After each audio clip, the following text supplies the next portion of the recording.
So, no work today? Asks a woman, cutting my hair on a Friday morning.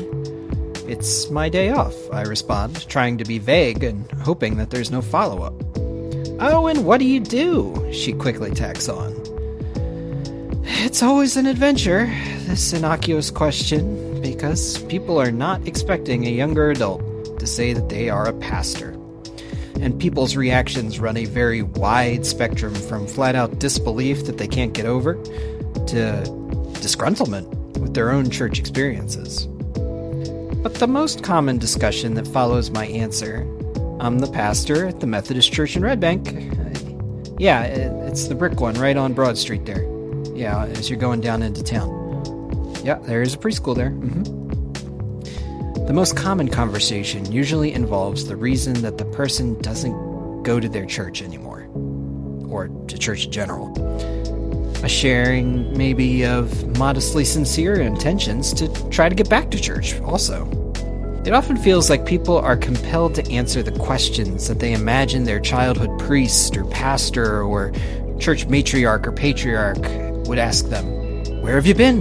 Why haven't we seen you in church? Of course, in the moment, I'm most interested in getting my hair cut or my groceries checked out at the time. But I sense and receive part of this collective guilt that is shared by so many people who have, for one reason or another, fallen away from regular church attendance.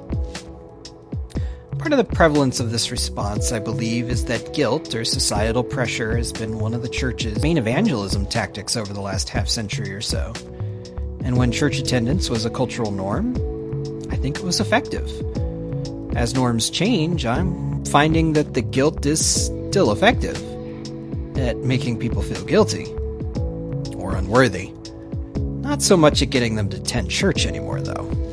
One story I remember quite vividly was of a woman who was only able to get her family of young children to church twice a year, Christmas and Easter, and it took a Herculean effort, only to attend an Easter service where the pastor used the opportunity of seeing so many rare faces to lambast the Christers, as they're known, Christmas and Easter attenders, for their lukewarm faith.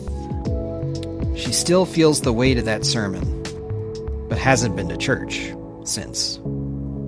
Sometimes people do actually want to try coming back, but feel that the chasm might be too wide, or conversely, that they'll have to suffer the reactions of those who will rejoice maybe a little too much at the return of the prodigal. We might all fit into that character's place from time to time in life, but nobody really wants to be considered a prodigal child. I saw this quote on a church sign once that has stayed with me ever since. Life is a journey, not a guilt trip. And as a community of faith, we're here to support one another in the love and grace and resurrection hope of Jesus for however long we share this path on life's journey, be it for one Sunday when you are a visitor, or for 107 years, as it was the case for our oldest member who passed away this last year. I envision church as a place where we can find reprieve from all of the elements of life that might make us feel guilty or downtrodden, where we find spiritual nourishment for the road ahead, and where unique and dare we even say holy community is made possible in the ever-present hope of resurrection. So if you've ever had experiences like the ones I've mentioned, come and join our band of travelers.